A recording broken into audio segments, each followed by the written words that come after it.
நம்ம எச்சரிக்கையா இருக்கணும். ஆமென். அல்லேலூயா. சரி, ஓகே. நம்ம இந்த வருடத்துல ஆரம்பத்திலிருந்து பாஸ்டர் அமுதா வந்துட்டு தொடர்ந்து மோசேயும் குறித்து யோசுவாவை குறித்து தொடர்ந்து சொல்லி கொண்டு வராங்க. ஆமென். அப்ப மோசே எப்படி கடந்து வந்தார், யோசுவா எப்படி கடந்து போனார், எப்படியாக கானான் தேசத்துக்குள்ள சுதந்திரித்துக் கொண்டார், ஒவ்வொரு காரியத்தை ஒண்ணு ஒண்ணா அவங்க ஒரு பாட்டா அதுக்குள்ள இருக்கிற சில உன்னிப்பான காரியங்களை எடுத்து நம்மளுக்கு தெரிவித்துக்கிட்டு இருக்காங்க. ஆமாவா இல்லையா? ஆமென்.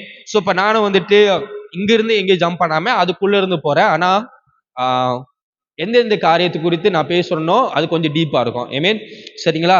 ஓகே. என்னோட கூட எடுத்துக்கொள்ளுங்கள் தேவனுடைய வசனமாகிய யாத்திராக புஸ்தகத்துல 35:5.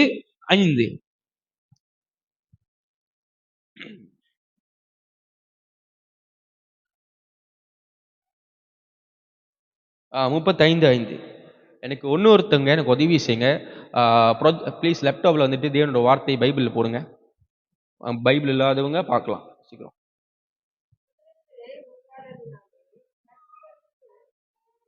உங்களுக்கு ஒரு மைக் இல்லையா? வாசிங்க. 35:5 தானே?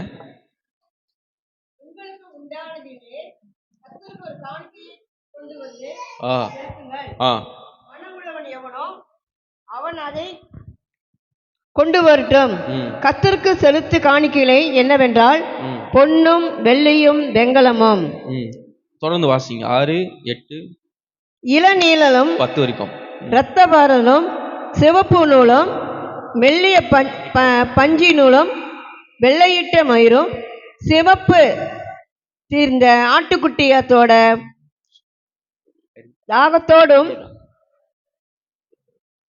கீர்த்தி மரமும் விலகுக்குள் எண்ணெயை அபிஷேகத்திற்கு பரிமளவரங்களுக்கும் தூபத்துக்கு சுகந்திர வரிகளுக்கும் ஆசாரிகள் ஏபத்திலும் மார்க்க பதத்திலும் பதிக்கத்தக்கதால் கோவம் முதலில் ரத்தத்தினாலே. 10 வரைக்கும் வாசிச்சிங்களா? உங்கள் ஞானம் உறுதியமுள்ள அனைவரும் வந்து கட்டளையிட்டவைகளை எல்லாம் செய்வாராக. சரி. ஹல்லேலூயா. ஆமென்.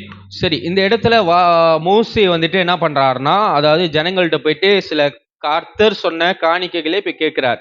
ஆமென். எதற்காக கேட்கிறாருன்னா, ஆமென், அதாவது ஆண்டவர் என்ன சொல்றாருன்னா, அதாவது இவர்கள் தங்கி இருக்கிற இடத்துல கர்த்தரை வணங்கும்படியாக ஒரு தேவ கூடாரத்தை கட்ட போறாங்க, தெபனிக்கல் கட்ட போறாங்க. ஆமென். அதாவது அந்த கூடாரத்தை கட்டுறதுக்கு தேவையான ஒவ்வொரு காரியங்கள், அதாவது என்ன பொருட்கள் பயன்படுத்தணும், அந்த பொருள் எப்படியாக இருக்கணும், சரிங்களா, ஒவ்வொரு பொருட்களே குறித்து சொல்றாங்க. சரிங்களா? விளங்குதா? ஆமென். சோ அப்ப சொல்லும் போது அந்த காரியங்களை யாரு மோசே கிட்ட கர்த்தர் சொல்றாரு. அந்த கர்த்தர் சொன்ன ஒவ்வொரு காரியத்துல போய் ஜனங்கள்ட்ட சொல்றாரு எந்தெந்த காரியத்தை கொண்டு வரணும்னு சொல்லிட்டு. ஐ மீன், இப்ப நம்ம வாட்ச் பிரகாரம் பொண்ணு வெள்ளி, அதுக்கப்புறம் பாத்தீங்கன்னா அதுக்கப்புறம் வந்துட்டு எந்த துணி பயன்படுத்தணும், அதாவது ரத்தன நிறம் உள்ள துணி பாய்க்கணும், அதுக்கப்புறம் சிவப்பு நிறம் உள்ள துணி பயன்படுத்தணும், அதுக்கப்புறம் ஆட்டு என்னது செம்பரி ஆடுகிற தோல் பயன்படுத்தணும். இந்த மாதிரி சில உன்னிப்பான காரியங்களை கர்த்தர் அந்த இடத்துல யாருக்கு மோசைக்கு வெளிப்படுத்தினார். அதுக்கப்புறம் மோசே போய் ஜனங்கள்ட்ட சொல்றாரு. ஐ மீன், சோ அப்ப கர்த்தர் கண்டிப்பா மோசே கிட்ட சொல்லி இருக்கணுமா இருக்கக்கூடாதா? வசனம் இருக்கணும். ஐ மீன், இப்ப இந்த 35வது வசனம் பாத்தீங்கன்னா மோசே ஜனங்களிடத்தில் பேசுகிறது. புரிந்து கொள்ளுங்கள். சரிங்களா? 35வது வசனம் பாத்தீங்கன்னா அதிகாரத்துல மோசே ஜனங்களிடத்தில் பேசுறது. அப்ப மோசேயின் இடத்தில் கர்த்தர் பேசியிருக்கணும். ஐ மீன், 25வது வசனத்துல 1வது அதிகாரம் 1வது வசனம் எடுத்து வாசிங்க. அதே யாத்திராகம புஸ்தகத்துல 25:1. பைபிள் தட்டு வாசிங்க தொடர்ந்து. ஓ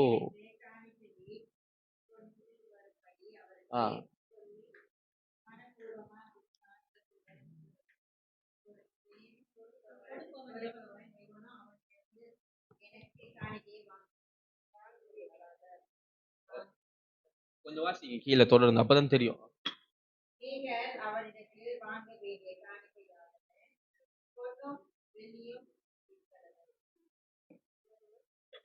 வாசிங் பட்டி எனக்கு ஒண்ணு ஒதுக்கிங்க.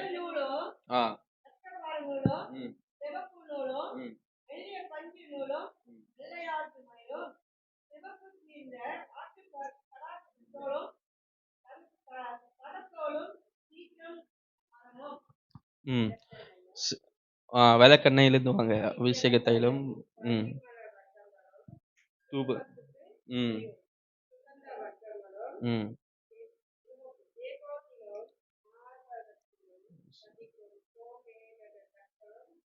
சரி. ஓகே. ஆமென். சரி, அதோட நிறுத்துவோமே. சரிங்களா? அதாவது மோசே கிட்ட 35ல ஜனங்கள்ட்ட போய் மோசே கிட்ட சொல்றாரு. சரிங்களா? அதாவது எல்லாரும் என்ன பாருங்க, பைபிள் பார்க்காதீங்க. அ சரிங்களா? இந்த பைபிள்ல பார்த்தோம்னா சில காரியங்கள் நம்மளுக்கு புரியாது. அதனால என்ன பாருங்க. அதனால தான் நான் வசனத்த போட சொல்ட்டேன். இங்க பார்த்துக்கோங்க எல்லாருமே. பைபிள் தொறக்காதீங்க. அ ஏன்னா பைபிள் தொறந்தீங்கன்னா வீட்லயே தொறந்திருப்பீங்க. சரி, ஆமென். சரிங்களா? அதாவது யாத்திராகமம் 35வது வசனத்துல வாசிக்கும் போது மோசே வந்துட்டு ஜனங்களிடத்துல சொல்றாங்க. ஆமென். அதாவது உங்களுக்கு புரியுற மாதிரி சொல்றோம்னே, பாஸ்டர் அமுதா இங்க இருந்து இங்க சபையில அறிவிப்பு பண்றாங்கன்னா, ஆமென். அப்ப பாஸ்டர் அமுதாக்கு அறிவிப்பு யார் பண்ணியிருக்கணும்? கர்த்தர் பண்ணியிருக்கணும். ஆமென். அப்ப அவங்களுக்கு அந்த ஒரு தனிப்பட்ட ஒரு நேரம் கிடைத்திருக்கணும். அந்த நேரத்துல கர்த்தர் பேசியிருக்கணும். ஆமென். அந்த காரியம் தான் இங்க எழுதப்படுது. ஓகே, உங்களுக்கு புரியுதானே சொல்ல வரேன்னு? உங்களுக்கு புரியுதானே சொல்ல வரேன்னு? அப்ப இந்த இடத்துல நான் மோசே வந்துட்டு ஜனங்கள்கிட்ட சொன்ன காரியமோ, கர்த்தர் மோசே கிட்ட சொன்ன காரியமோ பாத்தீங்கன்னா, அதாவது ஒவ்வொரு காரியங்கள் சரியாக இருக்கு. பொன்னு, வெள்ளி, அதுக்கப்புறம் பாத்தீங்கன்னா அதாவது வெள்ளியும் வெண்கலமும், அப்புறம் இளநூலும் இரத்தாம்பர நூலும் சிவப்பு நூலும் மெல்லிய பஞ்சும், சரியா, வெள்ளாட்டு மயிரும், சரிங்களா, இதெல்லாம் ஒவ்வொரு காரியங்களும் உள்ள அடங்கி இருக்கிறது. ஆமென். சரிங்களா? ஓகே, இப்ப வசனம் மாத்திரம் நம்ம ஒரே ஒரு வசனத்தை மட்டும் எடுத்துட்டு அதுக்கப்புறம் நான் போறேன். எல்லாத்துக்கும் எக்ஸ்பிளனேஷன் கொடுக்க முடியுமா எனக்கு தெரியாது. ஐ மீன் 3வது வசனம் மாற்றம் வாசிங்க எனக்கு. 25:3 யாத்திராகமம் 25:3 கொஞ்சம் நல்லா பெருசா வைங்க. ஆ ஆ சரி, பொன்னும் வெள்ளியும் வெங்கனமும். ஐ மீன் சரிங்களா? அப்ப அதே தொடர்ந்து எனக்கு 10வது வசனம் வாசிங்க. சரி, அதை நிப்பாட்டுங்க. அதாவது கர்த்தர் முதலாவதாக மோசேயின் இடத்தில் சொல்றாரு, ஐமீன் ஒரு பெட்டியை கர்த்தர் ஆயத்தப்படுத்த சொல்கிறார். ஐமீன் அதாவது இங்கிலீஷ் பைபிள்ல வாசிக்கும் போது and they shall make the ark of shittim wood. Okay, அதாவது கர்த்தர் என்ன சொல்றாருன்னா, ஒரு ஆக்குன்னு என்னன்னா, அதாவது பேர் என்ன சொல்லுவாங்க மின்னுக்கு, உடன்படிக்கை பெட்டி. ஐ மீன் அதாவது உடன்படிக்கை பெட்டி தான் இங்க வந்துட்டு கர்த்தர் ஒரு பெட்டியைன்னு சொல்றாரு. ஐ மீன் சரியா, ஒரு பெட்டியை பண்ண கடவார்கள். சரிங்களா? வாசிங்க தொடர்ந்து. அது நீளம் 2.5 முழமும்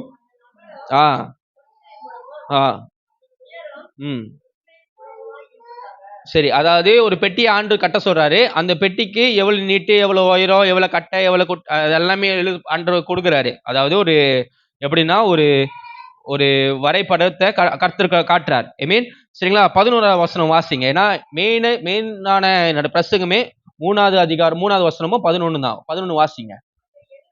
அது எங்கும் பசும் பொன் தகட்டால் மூடுவாயாக.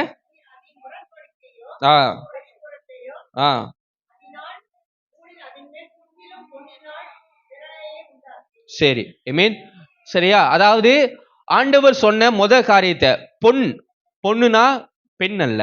ஐ மீன் சரிங்களா? பொண்ணுனா கோல்டு. ஐ மீன் பொண்ணுனா கோல்டு. ஐ மீன் அப்ப அந்த கோல்டு மாத்திரம் தான் நான் நீங்க பேச போகிறேன். அதாவது என்னோட டைட்டில் பாத்தீங்கன்னா ஆல்டர், அப்புறம் பிராக்கெட்ல கோல்டு போட்டிருப்பேன். சரிங்களா? ஏன்னா ஆல்டர்ல நிறைய காரியம் உண்டு. ஐ மீன் சரிங்களா? ஆண்டவர் சொன்ன காரியம் பொன். எதுக்காக கர்த்தர் பொண்ணை கொண்டு வர சொன்னார்? சரிங்களா? ஆனா ஆண்டவர் என்ன ஜனங்கள்ட்ட சொன்னாரு? பொண்ணை எடுத்து வர சொன்னார். மீண்டுமாக 3வது அதிகாரம் 3வது வசனம் எடுத்துங்க, வாசிங்க. நீங்கள் அவரிடத்தில் வாங்க வேண்டிய காணிக்கை யாவன பொன்னும் வெள்ளியும் வெண்கலமும். ஐ மீன் 11வது வசனத்தில் வாசிக்கும் போது இங்க பாருங்க, அது எங்கும் பசும் பொன் தகட்டினால் மூடுவாயாக. பசு பொன் எங்க இருந்து வந்துச்சு? உங்களுக்கு புரியுது என்ன சொல்ல வரேன்னு? ஐ மீன் தங்கம் வாங்குறவர்களுக்கு இதெல்லாம் தெரிந்து வைக்க வேண்டும். ஐ மீன் சரிங்களா? பொண்ணு கேட்கிறாரு. ஐ மீன் ஆண்டவர் என்ன கேட்டாரு? பொண்ணு எடுத்துருவா கேட்கிறாரு. கோல்டு எடுத்து வர சொன்னாரு. ஐ மீன் ஆனா கர்த்தர் சொல்றாரு, அதாவது அந்த உடன்படிக்கை பெட்டியை எதனால மூடணும்னா பசும் பொண்ணுனால மூடணுமா. அப்ப இந்த பசு பொண்ணா என்னது நம்மளுக்கு தெரியணும். இப்படிதானே சொல்ல வரேன்னு? ஓகேவா? உடன்படிக்கை பெட்டியில எதுக்காக பசு பொண்ணு தான் ஆண்டவர் பயன்படுத்தணுமா? அதாவது மேல வாசிச்சு பார்க்கும்போது அத்தனை காரியங்கள், அத்தனை கட்டை, சரிங்களா, எந்த கட்டையில இருந்து எந்த நூல் வரைக்கும், அதுக்கப்புறம் அதுக்கு எந்த நீளம் எந்த அகலம், இது எல்லாத்தையும் கால்குலேட் பண்ணி கர்த்தர் சொன்னவர். உடன்படிக்கை பெட்டிக்கு மாத்திரம் எதுக்காக பொண்ணை கர்த்தர் பயன்படுத்த சொன்னார்? தெரியல. சரிங்களா? அது நல்லா ஞாபகத்தில் வைத்துக் கொள்ளுங்க. ஆனா அதே நேரத்துல கர்த்தர் இங்க பயன்படுத்த சொன்னது பொண்ணு அல்ல, பசும் பொன். அப்ப இந்த பொண்ணு என்ன ஆகணும்? பொன் பசும் பொண்ணா மாறினா மாத்திரம்தான் உடன்படிக்கை பெட்டியில வைக்கப்பட முடியும். புரியுதான சொல்லுவாருன்னு? உங்களுக்கு புரியுதான சொல்லுங்க? பொன் பசும் பொண்ணா மாறினாதான் உடன்படிக்கை பெட்டி மேல வைக்கப்பட முடியும். அப்ப இந்த பொன் பாத்தீங்கன்னா பசும் பொண்ணா மாறுகிறதுக்கு ஒரு ப்ராசஸ் இருக்கு. உங்களுக்கு புரியுது என்ன சொல்லுவாருன்னு? இந்த பொன் பசும் பொண்ணா மாறுவதற்கு ஒரு ஒரு என்ன சொல்லுவாங்கன்னா அதுக்கு ஒரு வழிமுறைகள் இருக்கு. அது சில காரியங்களை கடந்து செல்ல வேண்டும். கடந்து செல்லாத பட்சத்தில் அது பசும் பொண்ணா ஆகாது. அப்ப இந்த பசும் பொன் எப்படியே பசும் பொண்ணு ஆகும்னு நான் சொல்றேன். இப்ப ஆண்டவர் பொண்ணு தான் எடுத்து வர சொல்றார். முதல் இந்த பொண்ணு எங்க இருந்து கண்டுபிடிப்பார்கள் தெரிய வேண்டும். இந்த பொண்ணு பாத்தீங்கன்னா எங்க இருக்கிறோம்? சேத்துல இருக்கும். சேற்றிலிருந்து தூக்கினார். சரிங்களா? அந்த பாட்டெல்லாம் தெரியும்ல. இந்த பொண்ணு எங்க இருக்கும்னா சேத்துல இருக்கும். அப்ப அந்த சேருல போயிட்டு இவர்கள் என்ன பண்ணுவார்கள்னா ஒரு ஒரு சட்டி மாதிரி வைத்து அதை வைத்து அவர்கள் என்ன பண்ணுவார்கள்? ஒன்னு ஒன்னா அலசுவாங்க. அப்புறம் ஒரு சேரு ஒரு மண்ணலா வெளியாகும். வெளியாக அதுக்குள்ள பாத்தீங்கன்னா மினரல்ஸ் தங்கும். மினரல்ஸ்னா நம்ம குடிக்கிற மினரல் தண்ணி இல்ல. மினரல்ஸ்னா என்ன சொல்லுவாங்க தமிழ்ல? உலோகமா ஏதோ சொல்லுவாங்க. உலோகம். சரிங்களா? உலோகம்னா அர்த்தம் என்னன்னா உலோகம்னு அர்த்தம் என்னன்னா இந்த பொன், அதாவது சில்வரு, இரும்பு, அப்புறம் கோல்டு, இந்த மாரி மெட்டீரியல் காரியங்கள்னா உலோகம்னு சொல்லுவாங்க தமிழ்ல. சரிங்களா? அப்ப இந்த மாரி காரியங்கள்லாம் இந்த மண்ணுல இருக்கு. சரிங்களா? இந்த மண்ணில் இருக்கு. அப்ப இந்த மண்ணில் இருக்கிறனால இந்த மண்ணில் இருந்து அவர்கள் என்ன எடுக்கலாம்னா உலோகத்தை எடுக்கலாம். அதாவது அவங்களோட டார்கெட் பொண்ணா இருந்தாலும் ஆனா அவங்க அந்த இது பண்ணுவாங்கல்ல, பண்ணும் போது சரிங்களா, அதுக்கப்புறம் சேர்கள் எல்லாம் போன பிறகு நம்ம கொஞ்சம் கொஞ்சமா இந்த கோல்டு கலர் மாரி தெரியும். அதுக்கப்புறம் பாத்தீங்கன்னா கொஞ்சம் கருப்பா தெரியும். அப்ப இந்த கருப்பையும் இந்த கோல்டையும் அவங்க பிரித்து எடுப்பதற்கு அவங்க என்ன பண்ணுவார்கள்? ஒரு மெக்னெட் எடுப்பார்கள். அந்த மெக்னெட்டை எடுத்து அந்த கடைசியா அலசி கொஞ்சோண்டு இருக்கலாம் அது மாதிரி வைப்பாங்க. வைக்கும் போது பாத்தீங்கன்னா எதுல இரும்பா இருக்கோ அதெல்லாம் பட்டு அந்த மெக்னெட்ல ஒட்டிக்கும். மெக்னெட்ல ஒட்டிடுச்சுன்னா மீதி இருக்க போறது வரும் பொண்ணு. புரியுதா உங்களுக்கு என்ன சொல்றது? அதாவது ஒரு பொண்ணு வரணும்னா, அதாவது சரியா, ஒரு பொண்ணு பாத்தீங்கன்னா கோல்டு. அந்த கோல்டு நம்மளுக்கு கிடைக்க வேண்டும்னா கர்த்தர் என்ன அதுக்கு உண்டான வழிமுறை என்னன்னா சேத்துல இறங்கணும். சேத்துல இருந்து எடுத்து அலசணும். அலசின பிறகு அதுல இருந்து பொண்ணை மட்டும் பிரித்து எடுக்கணும். புரியுதா? புரியுது இது வரைக்கும்? சேத்துல இறங்கணும். சேத்துல இறங்கி அதுக்கப்புறம் அலசணும். அதுக்கப்புறம் ஆராயணும். அதுக்கப்புறம் பாத்தீங்கன்னா அதுல இருந்து உலோகத்துல இருந்து பொண்ணை மாத்திரம் பிரித்து எடுக்க வேண்டும். சரியா? அப்ப இதுதான் வசனம் சொல்லுது, நீங்களும் நானும் உலகத்திலிருந்து பிரித்து எடுக்கப்பட்டவர்கள். சேரு மாரி இருந்த வாழ்க்கையில இருந்து கர்த்தர் என்ன பண்ணார்? நம்மளையே பிரித்து எடுத்தார். புரியுதான சொல்லுவேன்? அப்ப யார் உள்ள இறங்குனது சேத்துக்குள்ள? நம்மளை காப்பாத்தக்காக இயேசு கிறிஸ்து தான் சேத்துக்குள்ள இறங்குனாரு. நம்ம வாழ்க்கை திரும்பி பாருங்களேன், சேரு விட மோசமா இருக்கும். ஆனா அப்பயே ஆண்டவர் என்ன பண்ணிருக்கிறார்? நம்மளை காப்பாற்றி அதுக்கப்புறம் என்ன ஆண்டவர் பண்ணிருக்கிறாருன்னா சரியா, பொண்ணாக நம்மளையே பிரித்து எடுத்தார். வேலை பொண்ணாக பிரித்து எடுத்தபடினாலதான் சபையில நம்மளால அமர்ந்து இருக்க முடியுது. சபையில நம்மளால இருக்க முடியுது. ஏன்னா அழைக்கப்பட்டவர்கள் அநேகர், தெரிந்து கொள்ளப்பட்ட சிலர். இந்த பொண்ணு தெரிந்தெடுக்கப்படுறது மாத்திரம்தான் சபையில இருப்பாங்க. புரியுது உங்களுக்கு என்ன சொல்ல வரேன்னு? ஆனா இந்த இடத்துல இன்னொன்னு காரியம் வெளிப்படுகிறது. ஆனா கர்த்தர் சொல்லுகிற காரியம் என்னன்னா, அதை எங்கும் பசும் பொன் தகட்டினால் மூடுவாயாக. அப்ப ஆண்டவர் பொண்ணதான் கேட்டார். கேட்டது பொண்ணு, ஆனா பயன்படுத்த சொன்னது பசும் பொன். கேட்டது பொண்ணு, பயன்படுத்த சொன்னது பசும் பொண்ணா. அதுவும் அந்த பயன்படுத்துகிற இடம் பாத்தீங்கன்னா, அதாவது உடன்படிக்கை பெட்டியின் மேல பயன்படுத்தணும். அது உடன்படிக்கை பெட்டி எங்க இருக்குன்னா மகா பரிசுத்த ஸ்தலத்துக்குள்ள இருக்குது. உங்களுக்கு அந்த சொல்றதுக்கு முன்னாடி இந்த மகா பரிசுத்த ஸ்தலம் இது என்ன, இதெல்லாம் கொஞ்சம் நான் சொல்லிடுறேன். அதுவும் மோசை காலத்துல மேபி அடுத்த வாட்டி வாய்ப்புகள் கிடைக்கும் போது அது குறித்து நான் பேசுறேன். ஆனா கொஞ்சம் என்ன பாருங்க. நான் இப்ப பைபிள் எடுத்து வசனத்தை காட்ட மாட்டேன், என்ன கொஞ்சம் பாருங்க. அதாவது கர்த்தர் சொன்ன ஆலயத்தை எப்படி கட்டண வேண்டும்னா அது கூடாரத்தை எப்படி கட்ட சொன்னார்னா தெபனேக்கல. எல்லாரும் என்ன பாருங்க, போனை பார்க்காதீங்க. சரிங்களா சரிங்களா. எப்படி கட்ட சொன்னாருன்னா, முதலாவது ஆக மின்னுக்கு பாத்தீங்கன்னா ஒரு திரை இருக்கும், ஏதாவது கேர்டன். அந்த கேர்டன் தொடர்ந்து தான் உள்ள வர வேண்டும். உள்ள வந்த கேட பலிபீடம் இருக்கும். பலிபீடம் அதுக்கப்புறம் பாத்தீங்கன்னா என்ன இருக்கும்னா பலிபீடம் இருக்கும். அதுக்கப்புறம் இந்த சைட்டு பொன் அதாவது குத்துவிளக்கு, 7 குத்துவிளக்கு. சரிங்களா, 7 குத்துவிளக்கு எந்த சைடு இருக்கும்னா இது என்ன சைட்டு, சொத்து சைட்டு உங்களுக்குலாம் இல்ல உங்களுக்கு வலது பக்கம், அது பிஜிகே சைட்டு. சரிங்களா, அதாவது இந்த சைட் என்ன இருக்கும் உங்களுக்கு, நீங்க அங்கிருந்து பார்க்கும் போது குத்துவிளக்கு. இந்த சைட் என்ன இருக்கணும்னா ஒரு மேஜை இருக்கணும். அந்த மேஜைக்கு மேல பாத்தீங்கன்னா அப்பமோ திராட்சை ரசமோ வைக்கப்பட்டிருக்கணும். ஓகே, இந்த இடத்துல என்ன இருக்கும்னா இந்த இடத்துல தேவனோட இது இருக்கும், ஆல்டர். சரிங்களா, ஆல்டர்னா என்னதுன்னா இது உடன்படிக்கை பெட்டி. சரிங்களா, உடன்படிக்கை பெட்டி. உடன்படிக்கை பெட்டி. நான் மறுபடியும் சொல்றதை இமேஜின் பண்ணி பாருங்க. அதுக்கப்புறம் தான் நாங்க என்ன செய்வோம், அதாவது அவங்க செய்வாங்களான்னு தெரியுது, நான் செஞ்சிருவேன். சரிங்களா, புரியும்.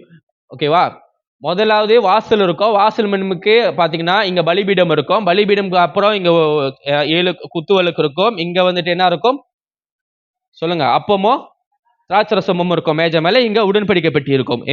அப்ப பலி கொடுக்க வேண்டியவர்கள் யாரு, இங்க உட்கார்ந்து நேரம் வரும்போது பலி கொடுத்து விடுவோம். புரியுது என்ன சொல்றேன். அப்ப நீங்க தான் கர்த்தருக்கு உகந்த பலி.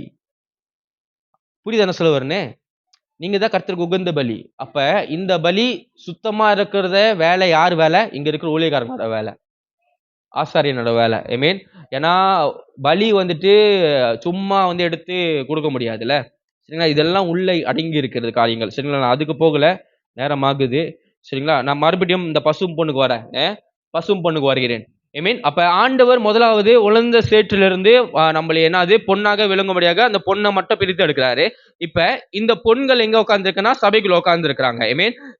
அப்ப இந்த உடன்படிக்கை பெட்டியின் மத்தியில வரணும்னா இந்த பொண்ணு என்ன ஆகும்னா பசு பொண்ணா மாறினா மாத்திரம் தான் உடன்படிக்கை பெட்டி மத்தியில கடந்து வர முடியும். அப்ப கர்த்தராகி இயேசு கிறிஸ்து தான் உடன்படிக்கை பெட்டி. அதாவது அந்த உடன்படிக்கை பெட்டிக்குள்ள பாத்தீங்கன்னா ஆரோனோட துளிர்த்த கோல் இருக்கும். புளித்த மாவு இருக்கும். அதன் பின்பு என்ன இருக்கும், இது சுருள கட்டளைகள். கட்டளைகள் இருக்கும். சரிங்களா, அந்த கட்டளைகளோட வடிவம் பாத்தீங்கன்னா எப்படியாக அமைக்கப்பட்டிருக்குன்னா மேல இருந்து எட்டி பார்த்தோம்னா சிலுவை மாதிரி இருக்கும். ஏன்னா நடுவில் ஒரு கோல், அதுக்கப்புறம் இந்த சைட்டு கட்டளை, இந்த சைட்டு என்ன இருக்கு புளித்த மாவு. மேல இருந்து எட்டி பார்த்தோம்னா சிலுவை மாரி தெரியும்.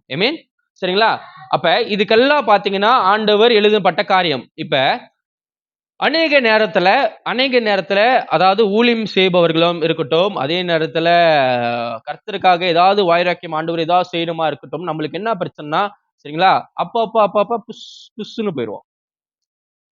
உங்களுக்கு புரியுது என்ன சொல்ல, பொசிங்க போற மாரி போயிடுவோம். சரிங்களா, அதாவது நம்மளுக்கு என்ன ஆசைன்னா தேவனோட சமூகத்துல நிக்கணுமே தான் நிக்கணுமேனு நம்மளுக்கு கர்த்தர் இடத்துல சேரணும் ஆசை.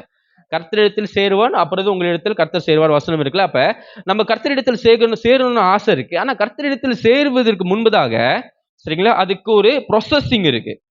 அந்த ப்ரொசஸிங் உங்களால தாக்கு பிடிக்க முடியுமா தான் இருக்கு. இப்ப ஆண்டவர் இந்த பசும் பொண்ணை எடுத்து வைத்திருக்கிறாரு. இந்த பசு பொண்ணு மட்டும்தான் எதுக்கு மேல ஒட்டப்பட முடியுமா, உடன்படிக்கை பெட்டி மேல ஒட்டப்பட முடியும். புரியுதா, இந்த பசும் பொண்ணு எப்படியாக இருக்கும்னா நான் சொல்றேன். இப்ப இந்த தங்கத்தை செய்பவர்கள் இருக்கிறாங்களே, தங்கத்தை செய்யறவங்கலாம் பாத்தீங்கன்னா ஒரு தங்கத்தை, அந்த தங்கம் பாத்தீங்கன்னா சின்ன சின்ன சின்ன கற்களாக இருக்கும். சரிங்க, உலோகம் கற்கள் மாரி இருக்கும். அது என்ன பண்ணணும்னா ஏற்கனவே 1000 டிகிரி செல்சியஸ்ல உருக்கணுமா, அப்பதான் அது உருகுமா. சரிங்களா, அந்த அளவுக்கு உருக்கணுமா. சரிங்களா, உருக்குனாதான் அது உருகுமா. சரிங்களா, அப்ப அது உருக்கும் போது அது உருக்குதுல. சரிங்களா, உருகும் போது பாத்தீங்கன்னா அந்த பொண்ணுல இருந்து 1000 டிகிரி செல்சியஸ்ல இருந்து உருக்கும் போது அந்த பொண்ணுல இருந்து சில கழிவுகள் வெளியாகுமா. கழிவுகள்னா தேவையில்லாத அழுக்குகள். புரியுதா, தேவையில்லாத அழுக்குகள் வெளியாகுமா. அதெல்லாம் அழுக்குகளா வெளியாகி சரியா வருது தெரியுமா, அதுதான் பியோர் கோல்டு. அது மட்டும் தான் எங்க வேலை செய்ய முடியும், தேவனோட சமூகத்துல பலிபீடத்துல வேலை செய்ய முடியும். இப்ப ஏன் ஆண்டவர் நீங்க பலிபீடத்துல ஏற ஏற ஏற உங்களை ஏன் ஆண்டவர் புடமிடுறாருன்னா, நீ பசும் பொண்ணாதான் இருக்கணும். அங்க பொண்ணா இருக்கணும்னா அங்க இருங்க. புரியுதா என்ன சொல்ல வரேன்னு. ஏன்னா இதெல்லாம் புரோட்டோகால்ஸ்னா ரூல்ஸ் அண்ட் ரெகுலேஷன். அதாவது இதுக்கு நான் சொல்றேன். அதாவது ரூல்ஸ் அண்ட் ரெகுலேஷன்னா சில பேருக்கு புரிய மாட்டேங்கிறது. நான் சொல்லுகிறேன். ஐ மீன் இது வந்துட்டு கடமை அல்ல. இப்ப நான் உனக்கு ஒரு வேலை கொடுக்கறேன்னா அது கடமை. இது கடமைனா நீங்க செஞ்சா செய்யலாம், செய்யாம போகலாம். அது உங்க இஷ்டம். ஆனா இது கட்டளை. சரிங்களா? இது கட்டளை. கட்டளைனா இதை தாண்ட முடியாது. இப்படி தாண்டுனீங்கன்னா அதுக்குண்டான அதாவது அதுக்குண்டான எந்த காரியமா இருந்தாலும் வெளியேக்கிறவங்களை நீங்க தான் செலுத்த வேண்டும். ஐ மீன் அப்ப நம்ம ஆண்டவருக்கு இடத்துல சேரும் போது ஆண்டவர் எப்படியாக நம்மளை எதிர்பார்க்கிறாருன்னா கர்த்தரிடத்துல, அதாவது இந்த நான் மறுபடியும் சொல்றேன், இந்த உடன்படிக்கை பெட்டி எதுக்கு ஒப்பாக இருக்குதுன்னா ஐ மீன் ஆண்டவராகிய இயேசு கிறிஸ்துக்கு தான் ஒப்பாக இருக்குது இந்த உடன்படிக்கை பெட்டி. புரியுதா என்ன சொல்ல வரேன்னு? உடன்படிக்கை பெட்டி ஆண்டவராகிய இயேசு கிறிஸ்து தான். ஆண்டவராகிய இயேசு கிறிஸ்துகிட்ட நம்ம அணுகணும், சேர வேண்டும் என்றால் நம்ம பொண்ணா இருந்தா மாத்திரம் பத்தாது, பசும் பொண்ணாக இருக்க வேண்டும். பசு பொண்ணா இருக்கிறோம்னா 1000 டிகிரி செல்சியஸ்குள்ள ஆண்டவர் என்ன பண்ணுவாரு, நம்மளையே கொண்டு போவாரு. ஐ மீன் அதாவது ஏன் இப்ப ஆண்டவரே எனக்கு பிரச்சனை வருது, ஏன் ஆண்டவர் எனக்கு இந்த போராட்டம் வருது, ஏன் ஆண்டவரே எனக்கு இந்த பேர் சூழ்நிலைகள் வருது. ஐ மீன் அதே நேரத்துல வந்துட்டு இந்த பசும் பொண்ணு வந்துட்டு இந்த பொண்ணு ஏற்படுத்துற அந்த யார் சொல்லுவோம், தமிழ்ல என்ன சொல்லுவாங்க, இந்த பொண்ணு உருக்குறவங்களை யார சொல்லுவோம்? என்னது பத்திரு. சரிங்களா? இந்த பத்திரு வந்துட்டு என்ன பண்ணுவாருன்னா இந்த பொண்ணை உருக்கும் போது, நான் சொல்றேன் அந்த டிகிரி செல்சியஸ்ல உருக்கும் போது இந்த பொண்ணு என்ன ஆயிரும்னா சில நேரத்துல அதிகபட்சத்து அந்த சரியான நேரத்துல எடுக்கலன்னா அந்த பொண்ணு பொசுங்கிருமா. ஓனுங்காதீங்க எல்லாருமே, என்ன பாருங்க. சரிங்களா? இந்த பொண்ணு வந்துட்டு 1000 டிகிரி செல்சியஸ்ல அந்த பத்திரு உருக்கும் போது சரியான நேரத்துல அது எடுக்கலன்னா அந்த பொண்ணு பொசுங்கிரும். ஒருவேளை பொசுங்கனால அது பொசுங்கிருச்சுன்னு வச்சுக்கோங்களேன், அதனாலதான் நம்மளுக்கு என்ன வாங்குறாங்கன்னா சேதார கூலின்னு சொல்லிட்டு வாங்குறானுங்க கடையில போனா. சேதார கூலி நம்ம என்ன சொல்றானுங்க, கூலி தானே கேட்கிறானுங்க. சேதார கூலின்னு வாங்குறானுங்க. கணக்கு என்னன்னா இப்போ 1 கிராம் நகைனா அதுல கிட்டத்தட்ட கோச 5 கிட்ட சேதாரம் ஆச்சு வச்சுக்கோங்களேன், அதுக்கும் சேர்த்து காசு வாங்கிடுவானுங்க. உங்களுக்கு புரியுது என்ன சொல்ல வருன்னு? ஏன்னா அதான் சேதாரம் கூலி. ஏன்னா பத்தர் வந்துட்டு அது உருக்கும் போது அதுல இருந்து அந்த குறிப்பிட்ட நேரத்தை அந்த டைமிங் கொஞ்சம் மிஸ் ஆனாலே பொசிங்கிருமா. ஆனா அவங்க இப்ப உங்களுக்கு எல்லாம் என்ன உத்து பாக்குறீங்க இல்லையா? இப்ப எக்ஸாம்பிள் வச்சுக்கோமே, இதுக்குள்ள நல்ல வேலை பொண்ணு கலர்ல இருக்கு. சரிங்களா?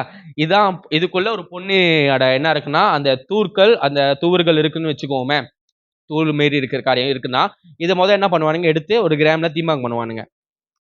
எவ்வளவு சரியா 100 கிராம் இருக்கா 500 கிராம் இருக்கான்னு செக் பண்ணுவானுங்க. சரிங்களா? செக் பண்ண பிறகு அதுக்கப்புறம் தான் எடுத்து உள்ள சூடு காட்டுறதுக்கு அந்த என்ன சொல்லுவாங்க, சரி அதுக்கு வந்துட்டு இந்த மாரி ஒண்ணு இருக்கும், கிளாஸ் இல்ல இரும்புல இருக்கும். சரிங்களா? அதுக்குள்ள போடுவாங்க. போட்டுட்டு ஏன்னா இங்க செக் பண்ணிட்டாங்களா எத்தனை கிராம், 100 கிராம் 100 கிராம் எடுத்து உள்ள போடுறாங்க. போட்டுட்டு உருக்க போறாங்கன்னா இதுல போட்டது எவ்வளவு இருக்கும், இதுல 100 கிராம்னா இதுலயும் போட்டது 100 கிராம் தானே, ஆமாவா இல்லையா? அப்ப இதுல இருந்து அதை எடுக்கும் போது பொசிங்கிருச்சுன்னு வச்சுக்கோங்களேன், இவங்க எடுத்து மறுபடியும் இறக்கும் போது பாத்தீங்கன்னா இங்க கிராம் குறைஞ்சிருக்கும். அதனாலதான் நம்மள்ட்ட சேதார கூலின்னு சொல்லிட்டு வாங்குறாங்க. புரியுதா என்ன சொல்ல வரேன்னு? ஆனா இப்ப இதுதான் வந்துட்டு உலகத்தின் பிரகாரம் ஒரு பொண்ணை உருவாக்குற வேண்டிய காரியங்கள். சரி, ஒரு பொண்ணை உருவாக்கணும்னா ஒரு பொண் செய்ய வேண்டும்னா அதுக்கு உண்டான காரியங்கள், அதுக்கு உண்டான வழிமுறைகள் இவ்வளவு. அந்த ஒரு பொண்ணே இந்த பாடுபடுதுன்னா சரிங்களா, 1000 டிகிரி செல்சியஸ்குள்ள படாது பாடு படுத்தி அதுக்கப்புறம் நம்ம கழுத்துல மாட்டும் போது, காதுல மாட்டும் போது, கையில மாட்டும் போது பல மின்னும் போதுன்னா ஐ மீன் கர்த்தருக்காக ஊழியம் செய்யணும்னு வாஞ்சியா இருக்கிறோமோ, இல்ல கர்த்தருக்காக ஏதாவது காரியத்தை நம்ம செய்யணும்னு சொல்லிட்டு நினைக்கிறோமோ, இல்லைன்னா ஆண்டவரே நீ நல்லவர் சொல்லிட்டு நான் ஒருத்தன்டாச்சும் சொல்லிடுன்னு சொல்லிட்டு நம்ம நினைக்கிறோம்ல, அப்ப ஆண்டவர் நம்மளையும் எந்த அளவுக்கு பலன்னு மின்ன அவர் செய்வாரு.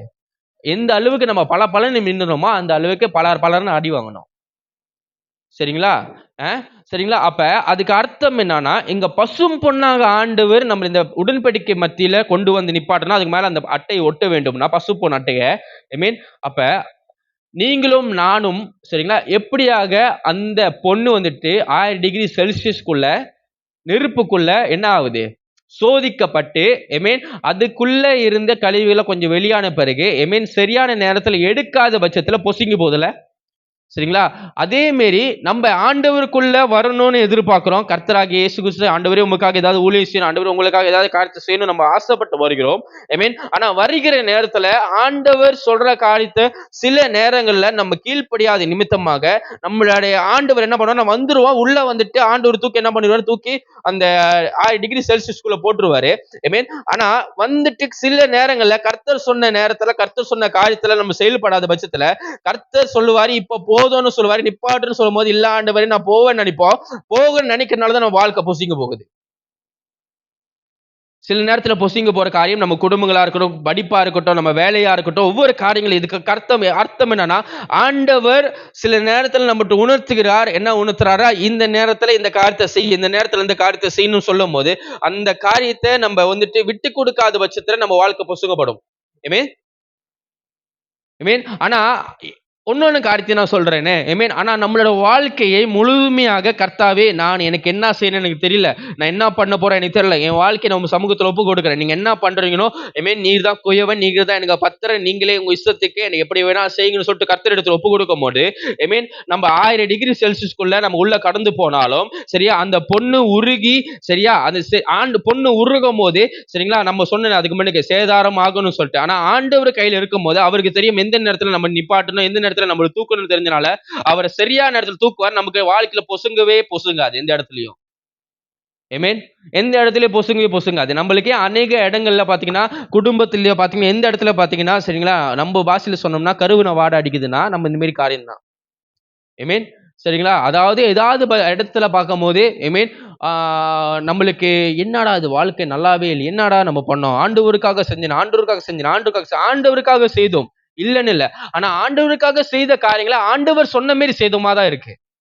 ஆமென். ஆண்டவருக்காக செய்த காரியங்கள் ஆண்டவர் சொன்ன மாதிரி செய்தமா தான் இருக்கு. ஏன்னா ஒரு பொண்ணு, அதாவது கர்த்தர் சொல்லுகிறார் ஆமென், அந்த சபையில அந்த கூடாரத்துல ஆமென், முதலாவது காரியம் அந்த உடன்படிக்கை பெட்டி, அந்த உடன்படிக்கை பெட்டிக்காக தான் இவ்வளவு அதாவது அதுக்கப்புறம் பாத்தீங்கன்னா அந்த தெபனேக்கல் மேல போடுற இது காரியங்கள், அதுக்கப்புறம் ஒவ்வொரு கற்கள், ஒவ்வொரு நூல்கள் இதெல்லாமே உள்ள அடங்கி இருக்கிறது. ஆமென். ஆனா அதுக்கு மேல ஒட்டுப்படுகிற ஒரு பொன் சரிங்களா, அது மேல ஒட்டப்படுகிற ஒரு பொண்ணு சரிங்களா, அதுக்கே ஆண்டவர் இவ்வளவு காரியங்களை வைத்திருந்தார்னா நம்மளுக்கும் உண்டு. ஆமென். சரிங்களா, இப்ப நீங்க எப்படி பாஸ்டர் சொல்றீங்க, ஆண்டவர் நம்மளை நெருப்புல தான் போட்டு சோதிப்பார்னு சொல்லிட்டு வசனத்தை எடுத்துக்கொள்ளுங்க. யோபு புஸ்தகத்துல ஆமென் 23:10. யோபு புஸ்தகம் 23:10. 2 வசனம் காமிட்டிட்டு நான் முடிக்கிறேன். யோபு புஸ்தகத்துல 23:10 வசனம் எடுத்து வாசிங்க. ஆனாலும் நான் போகும் வழியை அறிவார், அவர் என்னை சோதித்த பின் நான் பொன்னாக விளங்குவேன். ஆமென். அதாவது யோபு தெளிவாக சொல்றாரு, என்ன சொல்றாருன்னா, நான் போகிற வழியை அவர் அறிவார், அவர் அறிந்திருக்கிறபடியால் சரியா, அவர் என்னை சோதித்த பின்பு நான் பொன்னாக விளங்குவேன். இப்ப நம்மளோட வழி என்ன வழின்னு சொல்லிட்டு நம்ம சொல்லுவோம்ல, ரஜினி டைலாக் தான் வருது சரியா, வழி தனி வழின்னு சொல்லிட்டு நம்ம அப்பப்ப நம்ம குடும்பத்துல சொல்லிட்டு ஆமென், நம்ம பிள்ளைங்கள்ட்ட சொல்லிட்டு அதுக்கப்புறம் நம்ம கணவர் மனைவிட்ட சொல்லிட்டு நம்ம பாட்டுக்கு போறோம் சரிங்களா, பாட்டுக்கு வேகமா போயிட்டு பாத்தீங்கன்னா முட்டை சந்து, அதுக்கப்புறம் வழி இல்லையே. ஆமென்.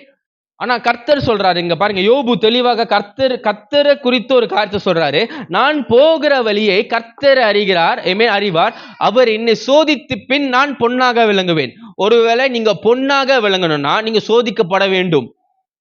ஆமென். அப்ப அந்த சோதிக்கப்படுகிறதுக்கு முன்பதாக ஆமென், உங்களோட வழி என்னன்னு சொல்லிட்டு உங்களுக்கு தெரியணும். இப்ப நீங்க நிறைய பேர் சொல்லுவீங்க, பாஸ்டர் எனக்கு தெரியலையே நான் என்ன வழியில போறேன்னு சொல்லிட்டு. ஆமென். இது ஒரு வழி. ஆமென். நான் எங்க போறேன்னு தெரியல, எங்க வரேன்னு தெரியல, எத்தனை பேர் சொல்ல முடியும். ஆமென். அதாவது இது வரைக்கும் வாழ்ந்த வாழ்க்கையில ஆண்டவரே, வாழ்ந்த வாழ்க்கையில எனக்கு ஒரு குறிக்கோள் இல்ல, எனக்கு ஒரு லட்சியம் இல்ல, எனக்கு ஒரு எய்ம் இல்ல, ஒரு தீர்மானம் இல்ல, ஒரு திட்டம் இல்ல, இந்த மாரி உள்ளவர்கள் பாத்தீங்கன்னா வசனம் சொல்லுது சாக கடுவார்கள்னு வசனம் சொல்லுது.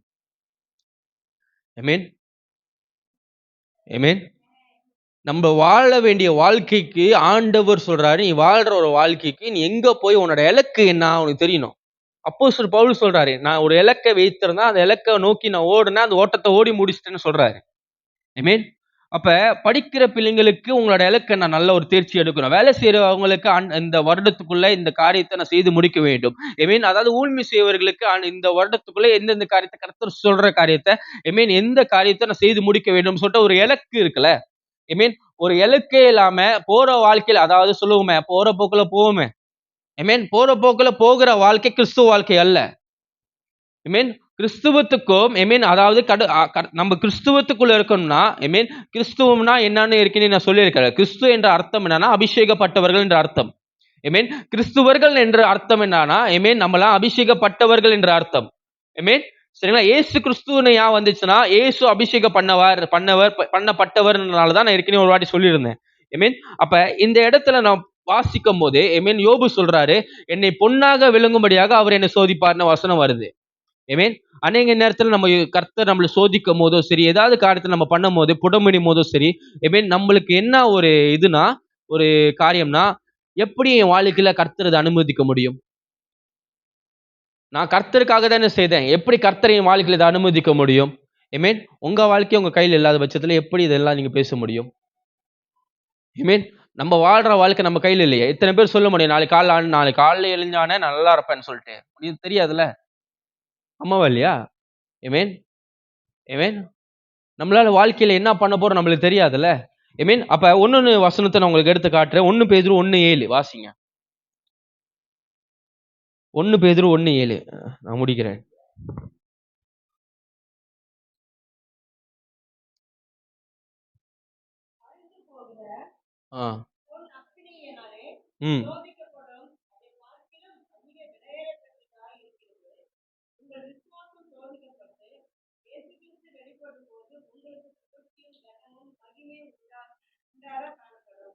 சரி, மீண்டும் இன்னொரு வாட்டி வாசிங்க. எனக்கு நிறுத்தி இன்னொரு வாட்டி வாசிங்க. அதேதான். சரி, அழிந்து போகிற பொன் அக்கினினாலே சோதிக்கப்படும். அதாவது வசனம் தெளிவாக சொல்லுது, பொண்ணு அழிந்து போக போகுது. நம்ம போட்டிருக்கிற இந்த நகைகள் நம்ம சேர்த்து வைத்திருக்கிற இந்த பொண்ணுலாம் பார்த்தோம்னா அழிய போக போகுது. அழிய போகுது. இந்த அழிந்து போகிற இந்த பொண்ணே வசனம் தெளிவானது, அது பொண்ணு வந்துட்டு அக்கினினாலே சோதிக்கப்படும். அழிந்து போகிற அந்த பொண்ணுக்கு பாத்தீங்கன்னா அக்கினினால சோதிக்கப்படுறதுக்கு காரியங்கள் உண்டு. இப்ப அதே பார்க்கிலும் அதிக விலையை பெற்றதா இருக்கிற உங்கள் விசுவாசம் சோதிக்கப்பட்டு, அப்ப அந்த பொண்ணை விட அதிக விலையை பெற்ற உங்களோட விசுவாசம் சோதிக்கப்பட வேண்டும்னா அந்த அக்கினியை விட அதிகபட்ச அக்கினினாலதான் ஆண்டவர் உங்களை சோதிப்பார். புரியுது என்ன சொல்லுவாருன்னு? அதிகபட்ச விசுவாசத்தை, நம்மளுடைய விசுவாசத்தை நமக்குள்ள வரணும்னா இந்த விசுவாசம் இந்த காரியமா நம்மளுக்குள்ள இருக்க வேண்டும் என்றால் அதுக்கு ஒரு காரியம் பாத்தீங்கன்னா வாசிங்க, கீழே வாசிங்க. இயேசு கிறிஸ்து வெளிப்படும் போது உங்களுக்கு புகழ்ச்சியும் கனமும். அதாவது இந்த இடத்துல வாசித்த வசனம் பிரகாரம் எதனால நீங்க அக்கினிக்குள் சோதிக்கப்பட வேண்டும் என்றால் உங்க விசுவாசத்தை அதிகமா இருக்கு, உங்க விசுவாசம் இந்த அளவுக்கு இருக்கோ அதை சோதிக்கப்பட வேண்டும். எதுக்காக விசுவாசம் சோதிக்கப்பட வேண்டும் என்றால் இயேசு கிறிஸ்து வெளிப்படும் போது உங்கள் புகழ்ச்சியும் அதாவது உங்களுக்கு புகழ்ச்சி கிடைக்கும்படியாக, உங்களுக்கு கனமும் கிடைக்கும்படியாக, மகிமை உங்களுக்கு கிடைக்கும்படியாக தான் உங்களுக்கு அந்த இடத்துல ஒரு அக்கினி பரீட்சை நடக்குது. அக்கினி பரீட்சை நடக்குது. ஏற்கனவே எனக்கு தெரிஞ்சு கடந்த வருடத்துல நான் பிரசங்கம் பண்ணியிருப்பேன். அதாவது கிறிஸ்துவர்களாக இருக்கிற நம்மளுக்கு ஆண்டவர் எப்படியாக அக்கினி தீர்ப்பு கொடுப்பாருன்னு சொல்லியிருப்பேன். ஒரு பெரிய வளையத்தின் மேலேயே அதுக்கப்புறம் ஆண்டவர் சொல்லுவாரு, உள்ள நடந்து போங்குவாரு. நடந்து போகும்போது கட்டையா இருக்கட்டும், இதா இருக்கட்டும், வீணா போனது எல்லாமே எரிஞ்சு சாம்பல் ஆயிரும். பொண்ணு வெள்ளி அது மாத்திரம்தான் வெளியே வரும். இப்படிதான் ஆக்கினி பரீட்சை, அதாவது ஆக்கினி தீர்ப்பு நம்மளுக்கு. ஆக்கினி தீர்ப்புனா இதுதான், ஆக்கினிக்குள்ளாக சோதிக்கப்படுறது. கிறிஸ்துவர்களாக இருக்கிற நீங்களும் நானும். அப்ப இவ்வளவு காரியங்கள் கர்த்தர் சொல்றாரு. ஒண்ணு காரியம் நான் ஒரு வசனத்தை சொல்லி நான் முடிக்கிறேன். அந்த வசனத்தை எடுக்க ஆண்டு நினைப்பு மூட்டுறதுனால, ஆனா இந்த வசனம் வைத்துக் கொள்ளுங்க.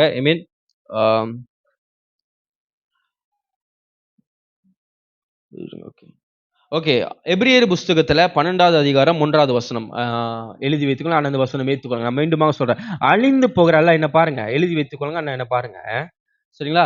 அழிந்து போகிற பொன் அக்கினினாலே சோதிக்கப்படும், அதை பார்க்கிலும் அதிக விலையேற பெற்றதா இருக்கிற உங்கள் விசுவாசம் சோதிக்கப்பட்டு. ஆமென். அப்ப கர்த்தர் சொல்கிறார் என்னன்னா, உங்களோட விசுவாசம் பார்த்தீங்கன்னா பொன்னை விட அதிக விலையேற பெற்றது.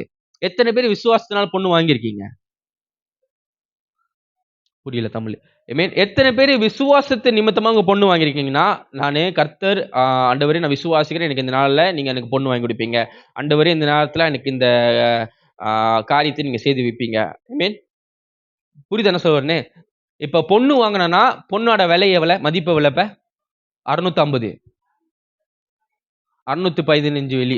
சரிங்களா? 615 வெள்ளி ஒரு கிராமுக்கு. சரிங்களா? 615 வெள்ளி ஒரு கிராமு.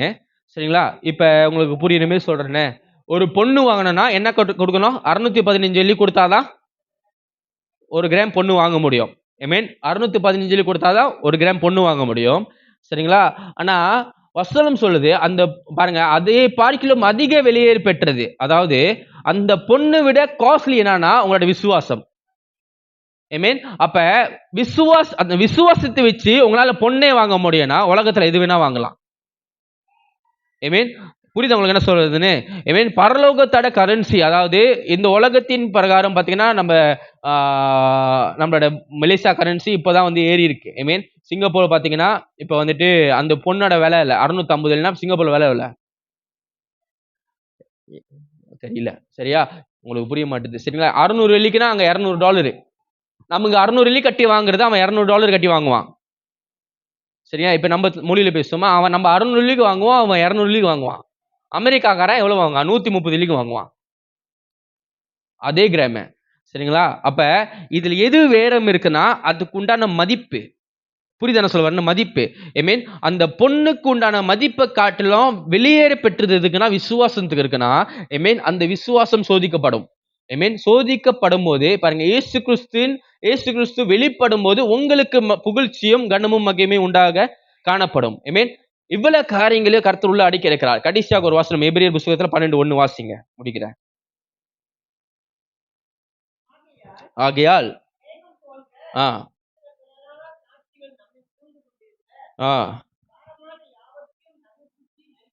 ம் ம்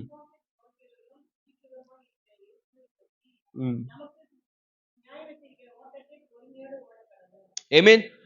இந்த வசனத்துல வாசிக்கும் போது விசுவாசத்தை துவக்கிறவும் முடிக்கிறவுமாக இருக்கிற இயேசுவை. ஆமென். அப்ப இந்த விசுவாசம் உங்களுக்குள்ள வந்ததுக்கு காரணம் எதுனா இயேசு கிறிஸ்து மாத்திரம் தான் தவிர்த்து உங்களோட நீதியும் அல்ல. நீங்க செய்த என்ன சொல்லலாம், இல்ல நான் சின்ன வயசுல இருந்தே நான் வேத வாசிக்கிறேன், சின்ன வயசுல இருந்தே நான் ஜெபம் பண்றேன், நான் சின்ன வயசுல இருந்து நான் என்ன பண்றேன், சபைக்கு போகிறேன், சபையில ஊழியம் செய்யறேன், எல்லா காரியம் பண்றேன். உங்க சுய நீதினால இந்த விசுவாசத்தை நீங்க சம்பாதிக்கல. ஆண்டவரோட நீதியை நிமித்தமாக அவரு விசுவாசத்தை உங்களுக்குள்ள கொடுத்தபடினால அந்த விசுவாசத்தை ஆரம்பித்தவர் அவர்தான். அந்த ஆரம்பித்த விசுவாசத்தை முடிக்க போறது அவர்னா அந்த விசுவாசம் உங்களுக்குரியதல்ல. அந்த வெளியேற பெற்ற விசுவாசம் உங்களுக்குரியதல்ல. உங்களுக்காக ஒருத்தர் என்ன பண்றாருன்னா, உனக்கு பொண்ணு வேணுமா, உனக்கு வெள்ளி வேணுமா, உனக்கு வீடு வேணுமா, உனக்கு ஆடு வேணுமா, உனக்கு என்ன வேணும், விசுவாசத்தை கொடுக்கிறதே அவர் வந்து விசுவாசத்தை கொடுத்து உங்களுக்கு தேவையான காரியத்தை கொடுக்க வைக்கிறார். உங்களுக்கு புரியுது என்ன சொல்ல வரனே? அப்ப உங்களுக்கு உண்டான காரியம் இந்த உலகத்துல ஒண்ணுமே இல்ல. நம்மளுக்கு போட்டி பொறாமை, அதுக்கப்புறம் மத்தவன் என்ன ஆனா, இவன் என்ன ஆனா, அவன் எப்படி போனா, நம்மளுக்கு ஏன் அதெல்லாம் உட்காந்து கேட்டு கேட்டு தேவையில்லாத ஸ்ட்ரெஸ், நம்மளுக்கு தேவையில்லாத என்ன சொல்லுவோம் சொல்லுங்க, தேவையில்லாத, அதுக்கப்புறம் பிபி, கொலஸ்ட்ரால். நான் இப்போ வரைக்கும் ஒத்துக்க மாட்டேன். என் வாழ்க்கையில் நான் ஒன்னும் ஒத்துக்காத ஒரு விஷயம் இருக்கு. நம்மளோட அது சொல்ற வார்த்தைகள் என்னன்னா, வயசானோம்னா நம்ம சிறுபிள்ளைகள் மேலே ஆயிடுவோம், வயசானோம்னா நம்மளுக்கு சோறு வருது, எல்லாம் வருது. ஆனா வசனம் சொல்லுது, வயசாகும் போது அவன் தலை மயிர் வந்துட்டு வெள்ளையாகும் போது அவனுக்கு மகுடமா இருக்கா. மகுடமா இருக்கு. யாரு? மோசே 80 வயசுல ஆண்டவர் அப்பதான் நீ வா ஊழித்து கூப்பிடுறாரு. 120 வயசு வரைக்கும் ஜனங்கள் நடத்துறாரு. 120 வயசு வரைக்கும் மலை ஏறி இருக்காரு ஒருத்தர். 120 வயசு வரைக்கும் ஒருத்தர் மலை ஏறி இருக்கிறாருன்னா, நம்ம சொல்ல முடியுமா வயசானா நான் சின்ன பிள்ளை ஆயிரம்? இது கிடையாதுல்ல. அப்ப வயசாகும் போது அதுக்குண்டான ஏதோ மறைப்பொருள் இருக்கு. ஆண்டவரே அதை நான் எடுத்துக்கணும் இப்பயே. அது என்னன்னு சொல்லிட்டு நம்ம இப்பயே எடுத்துக்கணும்.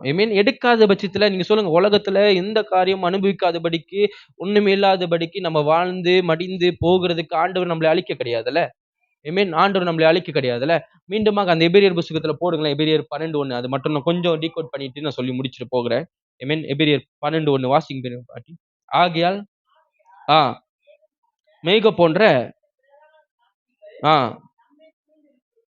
ஓகே, அதாவது மேகம் போன்ற மேல எட்டி பாருங்க. சாரி, ஒண்ணுமே தெரியல. சரிங்களா, வெளியே போயிட்டு எட்டி பார்க்கும்போது பாத்தீங்கன்னா நம்மள சுத்திய பாத்தீங்கன்னா இப்படி சுத்தி பார்த்தாலே மண்டைய சுத்தி மேகம் தான் இருக்கு. மண்டையை சுத்தி மேகம் தான் இருக்கு.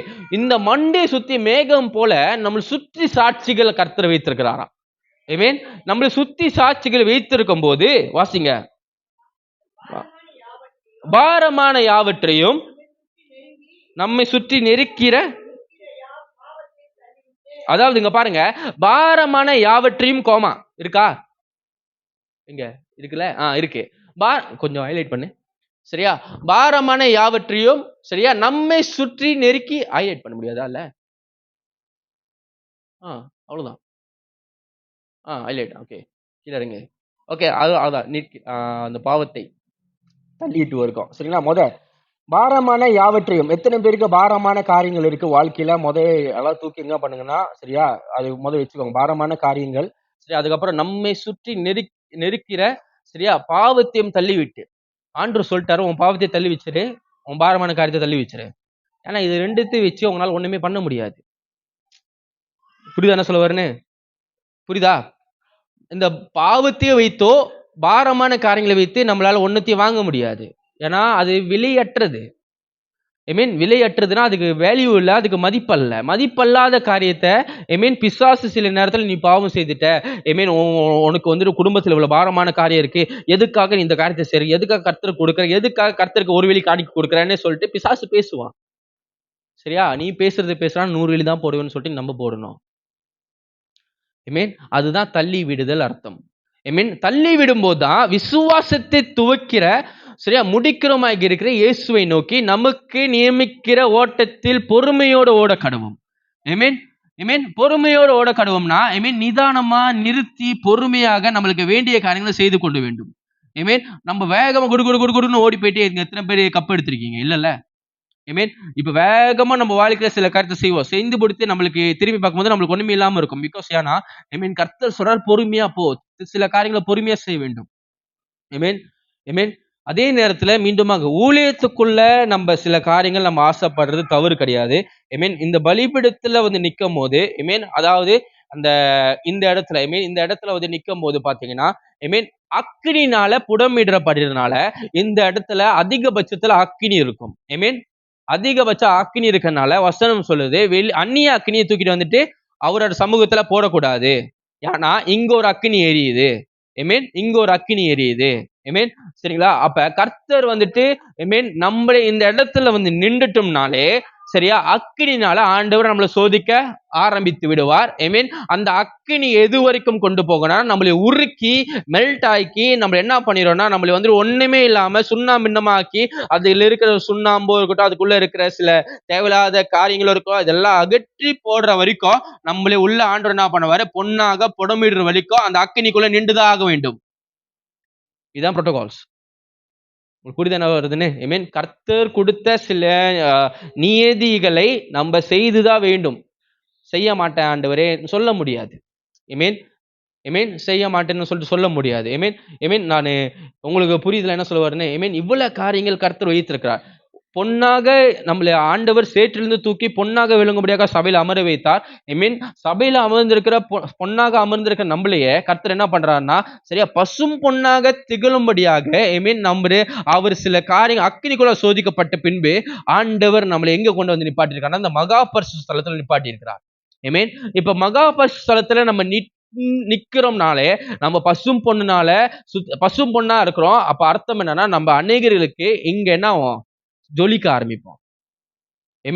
ஜொலிக்க ஆரம்பிப்போம். சரிங்களா, அப்ப இந்த நகை கடிக்கலாம் போன்னு வச்சுக்கோங்களேன், அவன் ஒரு லைட்டு தான் வச்சிருக்கிறான். ஆனா பொண்ணு மின்னுதுல. அவரே ஒளி, ஆண்டவராகிய இயேசுவே ஒளி. அந்த ஒளி இந்த பொன் மேல படும்போது இந்த பொன் மின்னும். ஆமென். அந்த ஒளி இயேசு நம்ம மேல படும்போது இந்த பொன் மின்னும். ஆமென். சரிங்களா? ஒவ்வொரு காரியங்கள் கர்த்தர் நம்மளுக்காக வைத்திருக்கார். நின்று பொறுமையோடு நம்மளுக்கு கொடுக்கப்பட்ட ஓட்டத்தை நம்ம ஓடுவோம். அதே நேரத்துல வெளியேற பெற்ற விசுவாசத்தை வைத்து நம்மளுக்கு தேவையான காரியங்களை பெற்றுக்கொள்வோம். ஆமென். அதே நேரத்துல ஊழியம் செய்யற ஒவ்வொரு பேரும், சிறு பிள்ளைகளா இருக்கட்டும், பெரியவர்களா இருக்கட்டும், யாரா இருக்கட்டும், ஆமென், நான் இப்பதான் பொண்ணு முடித்திருக்கிறேன், இப்பதான் பொண்ணு முடிச்சிருக்கிறேன், அதுக்கப்புறம் வெள்ளி இருக்கு, வெண்கலம் இருக்கு, அதுக்கப்புறம் ரத்தாந்திர நீலம் இருக்கு, ஒவ்வொரு காரியங்களும் உண்டு. ஐமீன், ஒவ்வொரு காரியங்களும் உண்டு. ஐமீன், இது எல்லாத்தையும் குறித்து யோசித்துக் கொள்ளுங்க. மீண்டுமாக நான் ஞாபகப்படுத்துறேன். ஐமீன், அதே நேரத்துல இந்த பாவத்தை குறித்து நான் சில காரியத்தை சொல்லிட்டு முடிச்சிடுறேன். ஐமீன், பாவம்னாலே சொன்னாலும் யோசேப்பு தான் சொல்லுவோம். யோசேப்பு பாவத்தை விட்டு ஓடுறான்னு சொல்லிட்டு.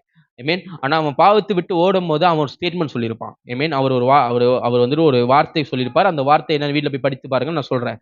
ஐமீன், நான் என் எஜமானுக்கு விரோதமாக இந்த பாவத்தை செய்ய மாட்டேன்னு சொல்லிட்டு தான் ஓடுவான். அதுக்கு அர்த்தம் என்ன தெரியுமா? ஐமீன், குழியிலிருந்து தூக்கும் போது, சரியா, அந்த எஜமான் தான் குழியிலிருந்து தூக்கி அவனுக்கு சாப்பாடு கொடுத்து, உடை உடுத்தி, எல்லா அரண்மனையில எல்லாம் செல்வாக்கு கொடுத்து, ஐமீன், அந்த எஜமான் மனைவி அவன் கூட தவறான உறவு வைக்க நினைக்கும் போது அவன் சொல்றான் எஜமான் மனைவிட்ட, என் எஜமான் எனக்கு நல்லது செஞ்சிருக்கிறாரு, என் எஜமானுக்கு விரோதமா இந்த காரியத்தை நான் செய்ய மாட்டேன்னு சொல்லிட்டு சொல்லி ஓடுறதுக்கு காரணம் என்னன்னா, அவனுக்குள்ள இருந்த நன்றி கடன், அவனுக்குள்ள இருந்த நன்றி மனசாட்சி. புரிதானே சொல்ல வரேன்னு? உங்களுக்குள்ள எப்ப நன்றி உணர்வு இருக்கோ நீங்க பாவம் செய்ய மாட்டீங்க. ஆமென். மீண்டுமாக எடுத்து வாசிச்சு பாருங்க. உங்களுக்குள்ள எப்ப அந்த நன்றி உணர்வு இருக்கோ நீங்க பாவம் செய்ய மாட்டீங்க. ஒருவேளை நன்றி உணர்வு இருந்துச்சுன்னா வீட்டுல போய் யோசிச்சு பாருங்க. நம்மளுக்கு யாரெல்லாம் நல்லது செய்திருக்கிறார்கள், நம்ம எப்பெல்லாம் குளியல் இருக்கும் போது எவெல்லாம் கை கொடுத்து தூக்குனா, இதெல்லாம் உட்காந்து யோசிச்சு பாருங்க. நம்மளுக்கு நன்றி உணர்வு இருக்கும்போது நம்ம பாவம் செய்ய மாட்டோம். பாவம் செய்யாதனால நம்மளுக்குள்ள விசுவாசம் அதிகரிக்கும். விசுவாசம் அதிகரிக்கனால நான் சொல்றேன், அவருடைய நியாயத்துல, அவருடைய நீதியில நம்ம நடக்க ஆரம்பிப்போம்.